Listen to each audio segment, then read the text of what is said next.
Me van telefonar per a fer un concert, per a fer la presentació de Jardí de Meravelles, que és l'últim disc, llibre disc que acaba de publicar amb edicions 96, i estava signat amb una factura pro forma, que es diu signada per l'alcalde anterior, i varen fer una moció de censura.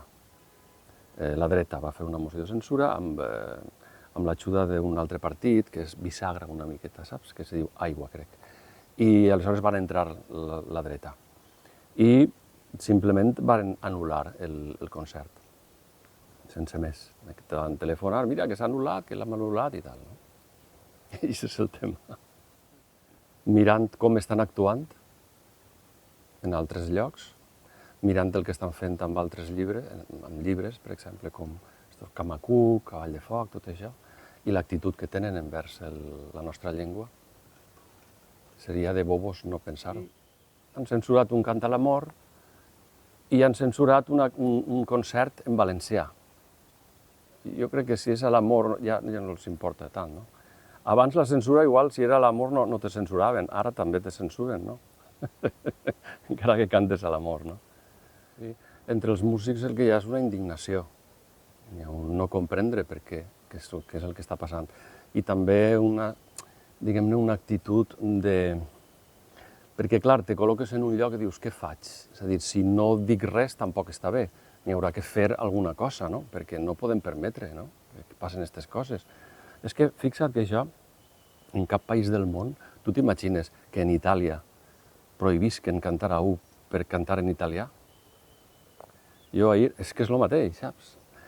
Jo ahir vaig veure de l'Institut Valencià de Cultura, el nou director, Joan Cerveró, i deia que una de les línies d'actuació que tenia era reduir la presència de la música en valencià, que diuen ells, en fi, la cançó en valencià, bàsicament, no? Això, en quin país... Tu et coneixes algun país en què això... Tu t'imagines que a Leganés censuren o prohibisquen un concert per ser en espanyol o en castellà, no? És que és una cosa... El Lluís Llach, Raimon, ho han fet tan bé que a mi me costa molt fer això, perquè me pareix molt difícil fer això, saps? Aleshores no m'eix, però n'hi haurà altres segur que sí que ho faran i ho faran molt bé. Aleshores jo, com no m'acaba d'eixir això, no m'acaba d'eixir bé, això és molt difícil. Explicar en paraules planeres, no?, que se pugui entendre una reivindicació, això n'hi ha que treballar molt bé. Jo parlava amb Raimon sobre diguem no, no? I ell me deia, jo me'l vaig currar moltíssim, no?, aquesta cançó, no? Pareix, tu l'escoltes, no?, i dius, ui, és molt fàcil, no? Però això n'hi ha que mirar-ho bé, n'hi ha que treballar-se-ho molt i tindre molt de talent per a fer-ho. A mi em va millor aquest altre tipus de cançó, que és cançó, sí, és cançó d'amor, bàsicament. Jardí de Meravelles és un passeig per un jardí imaginari en el qual apareixen poetes, però és un cant a l'amor, bàsicament, no? Aleshores, sí, és això. En Montserrat, més de mig poble està alterat per això. El que passa és que els polítics no han pres la iniciativa encara, per dir d'alguna manera. No m'han telefonat i no han dit, ara, en compte de tal, no vols caldo? Doncs 2 tasses, no?, que seria una actitud sana i saludable, no? Però la gent en general ho comprenen, diu, però si Elies és d'ací, del poble, de tota la vida, no? Cosa que el regidor de Vox no, que acaba d'arribar fa un any o no sé què. Aleshores no ho entenen, estan... Sí, tenen una actitud...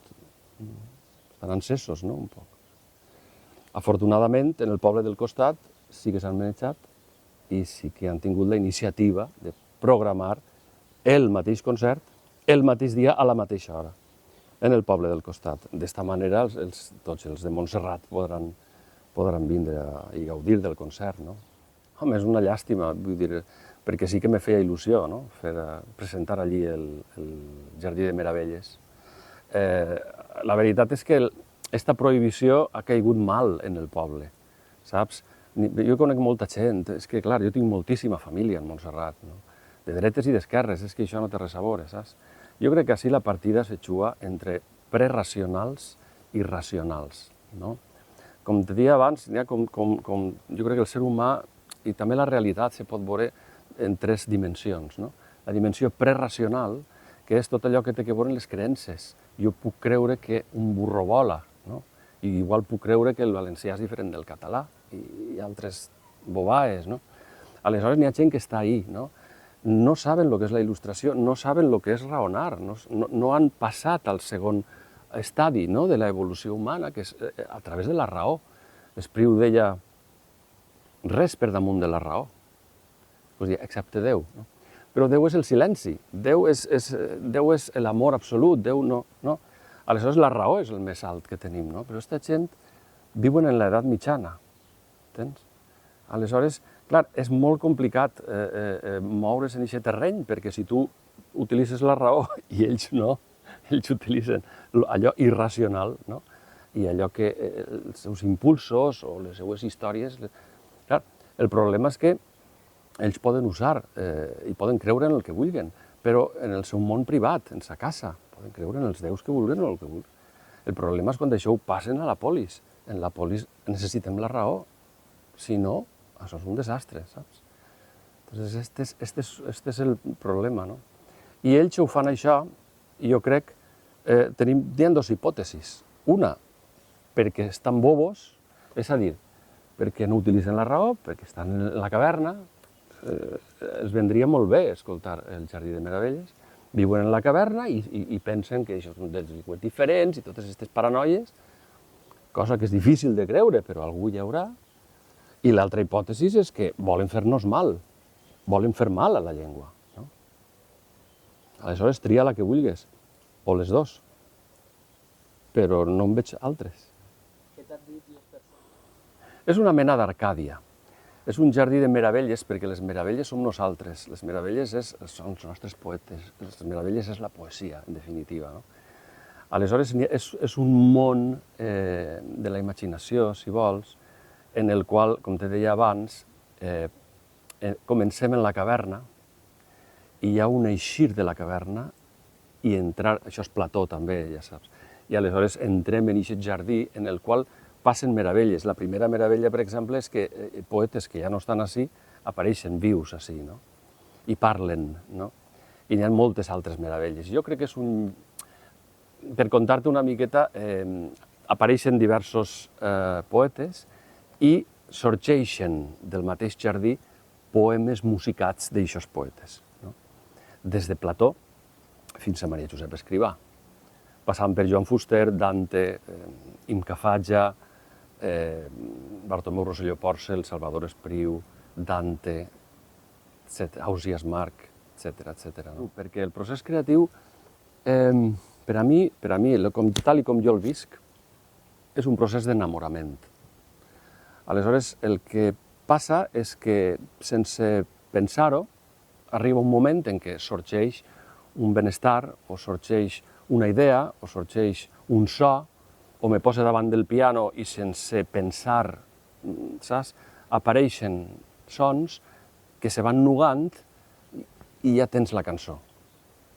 És a dir, el meu procés és això. Després n'hi ha un treball posterior, si vols, de reformular, de reevaluar, a veure si el que s'ha fet està o no està, o que, no? Però per a mi és molt important el tema de la inspiració.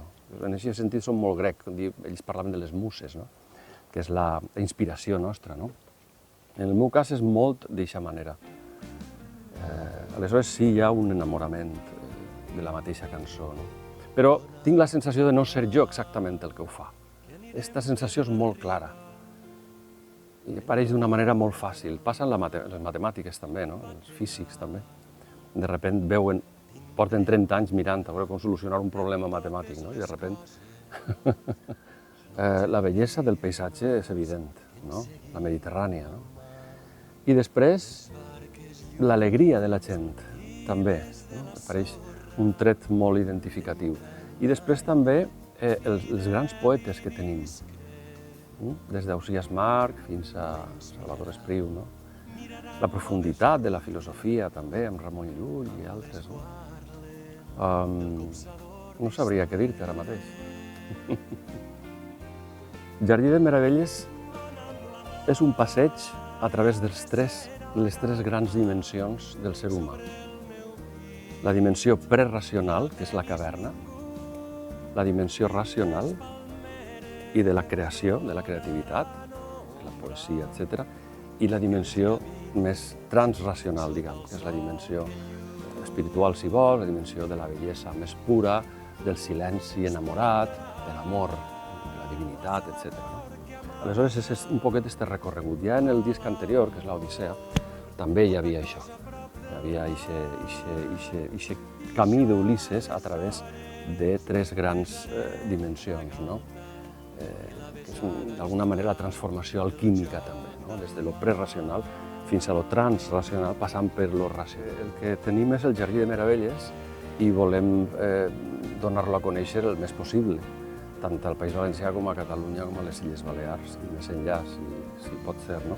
Tenim alguns concerts programats per a esta primavera-estiu i de moment és això. És veritat que acaba de musicar un poema d'Estellers i com enguany és l'any Estellers, no sé si és possible que l'estrenem en algun dels concerts que fem i això són els projectes a la mateixa. Això de les cançons ja saps que no se sap mai, no? I no pensem massa en el futur. Això, quan volen vindre, no? Venen i plouen i te ve un disc, sense tu haver-ho planejat, saps? Planificat. Sí, jo crec que la batalla la tenen perduda. Amb aquests postulats irracionals, preracionals, no tenen res a fer. Un poble alegre i combatiu, com deia el poeta, no? Jo crec que no tenen res a fer. El 99,99% dels escriptors escriuen en valencià sense cap problema. La societat ho té claríssim, en general. Utilitzen tot aquest conflicte políticament. Però, com deia aquell, eppure si muove. Dia espriu, car fou escrit que l'amor venceria la mort. Doncs fou escrit que la raó vencerà, esperem, que la raó vencerà la caverna i la irracionalitat.